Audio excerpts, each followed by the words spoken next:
It all started July 31st, 1917. Bring on the hell. Here come the guns! It was horrible.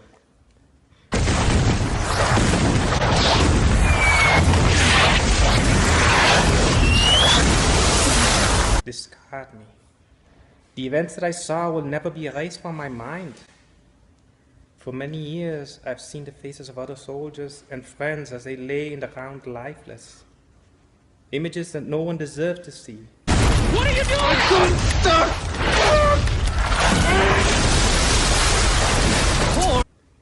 I would never wish this terrible experience on anyone, not even my worst enemy. Every day I saw people dying. I would wake up every morning hoping that I would live to the next day, praying for my family and my life.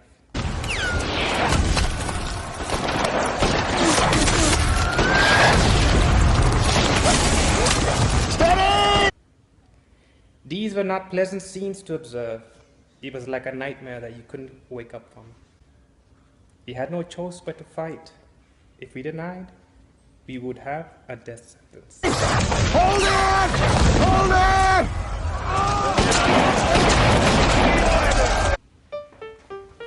Papa, can you tell me a story?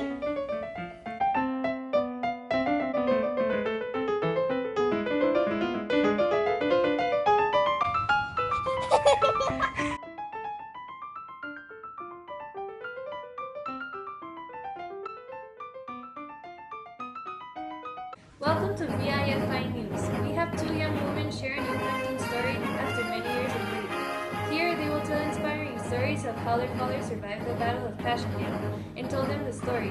World War I had many battles and countries contributing in it. One of them was the Battle of Passchendaele, which was also known as the Battle of Mud.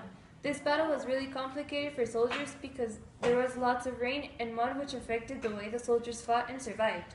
One of the causes that soldiers stopped fighting was because their feet rot. Many soldiers had not lived to tell their unique tale and show us what it's like in the horrible conditions of war. But there was a German father that told his two daughters the story of how he survived in the war.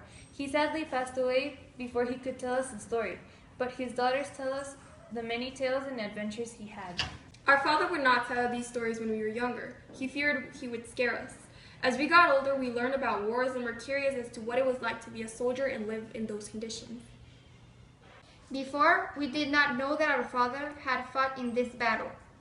All we knew was that he was a simple man who worked in a farm, selling crops to help his daughters go to school. Did your father ever tell you about his friends or colleagues, how they died, or how he felt when that happened? Yes, he did tell us. He had this friend, his name was Pietro Volkowski. He had worked in a factory before and had no education. He was forced to sign up to be a soldier. He was very proud to fight for his country. Little did he know what he would go through. My father told us that the conditions of being in war were terrible. Everything was a mess. There wasn't enough food, soldiers wouldn't get paid enough. But something that really horrified me was a part of the rats. He said that the rats would be in the trenches, which are the holes where the soldiers shoot from, and they stayed on guard. The rats would swim through the trenches since they were flooded from all the rain. The water would rot soldiers' feet and rats would chew on them. It was so terrible. Soldiers lived in those trenches. They had to be cold and afraid. No one should live in those conditions. The worst part is that many of the battles could last hours, days, weeks, months, or even years. He told the stories the soldiers told him or some of his personal experiences in the battlegrounds. Life as a soldier was terrible. I agree.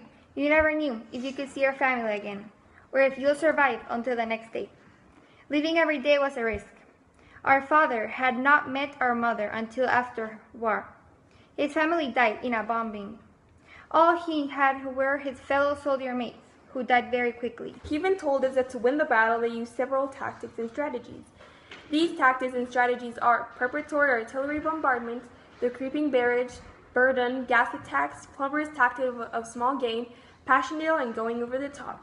In the tactic of preparatory artillery bombardment, the point was to wipe out the soldiers in enemy frontline trenches and destroy those trenches. In the creeping barrage, infantry units traveled in small groups, so it was easier to attack the enemy. Gas attacks also occurred during this war, and this was where many people died. Yes, all those strategies were used, and they resulted as unsuccessful, except for one. This was the plumber's tactic of small gain. At first, the tactic was unsuccessful, but by removing General Herbert Gough and replacing him with Brigadier General Herbert Plumer, the battle was a success. The majority of tactics in World War I, including Verdun and Passchendaele, were unsuccessful. The tactics were mostly unsuccessful because most of the people who came up with the strategies and tactics were not in the battle, which they could not successfully judge. If particular tactics would or wouldn't work at the battle, by gaining more land and using this tactic, Britain won the Battle of Passchendaele. Most of the strategies were made by the British, French, and German in their respective countries, and as a result, the ability to judge the situation of a battle correctly. Transportation during these times was harder since there was a lot of mud and explosive. Both the Allies and the Germans were in need to transport all the weapons they needed in order to be successfully fight the different battles. They had to be strategic and know what to use as a discreet, simple, and well-planned transportation.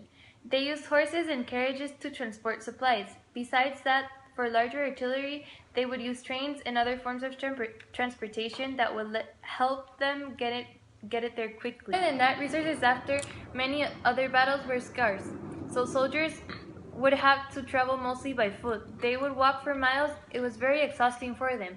They lost a lot of energy by doing this. If soldiers were in need of support from the base, they would use many ways to communicate as quickly as they can. One way is by using a post office. They delivered letters back and forth. Another way was by using pigeons.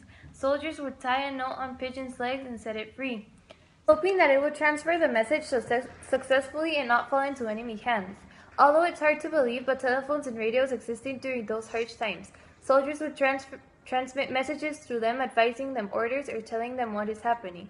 Signaling was also a way of soldiers to communicate with each other. They used anything they could to bring attention and signal others. Technology now is more advanced and reliable. The strategies that soldiers would use during the battle wasn't successful all the time and would be difficult ways of doing it. One of the stories that impacted him the most was one known as Calm. Those struck by the infernal fire are destroyed. Through thundering gun and cannon fire, you can hear shouting of wounded soldiers or bold attackers, storming and laughing at death. From trenches, angry human figures are jumping out and charging at the enemy, stabbing him with a bayonet into his chest and stomach. Or pieces of human bodies, heads, arms, and legs are jumping into the air when a shell hits its target. One of the stories that impacted me the most was one that a soldier told him once, and he never forgot it. There is nothing I know of more trying to the nerves than to sit listening to shells and wondering how long there is before one comes and finds your hiding place. Since our father talked so much about his experiences with us only, we knew a lot. The battle was between Canada, France, United Kingdom, Australia, German Empire, British Raj, French Third Republic, Union of South Africa, Dominion of New Zealand, India, Newfoundland, South Africa, and Belgium. Some countries were fighting against the German Empire, joined with the British. Others were fighting independently. Father fought in the side of the Germans, said he was recruited and forced to be a soldier. He was born with a poor family, and he was recruited when he was 17 years old. Yes, that is a very young age. All the images he saw scarred him until the day of his death. What impacted me the most was the amount of casualties in the battle. The British lost an estimated 275,000 casualties to the Germans, 220,000, making it the worst most costly battles of attrition. Attrition, which means a war in which forces aim to wear each other down over a period of time. Passchendaele is often remembered as a low point of British war efforts since many people died previous to the battle and during. Besides the Battle of the Somme, where many British soldiers died against the Germans, this battle also had many losses, but not compared to the Somme. There were so many young boys that died and had to suffer so many during these times. Yes, our father was one of them, and he luckily lived because of the tactics and strategies. Weather and terrain affected soldiers' way of fighting. This battle is very known well for the muddy battlefield.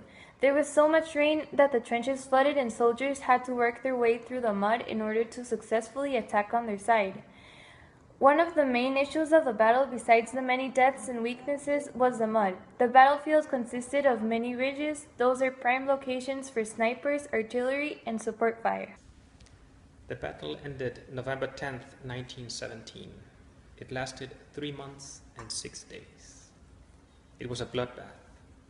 I'm thankful that you, my daughters, did not have to go through this. Learn from the past mistakes and be thankful for the positive future. That after many wars you live in such a good era and you are educated. When I'm gone, tell my story, remind people of the horrors of war, and show them that peace is the answer.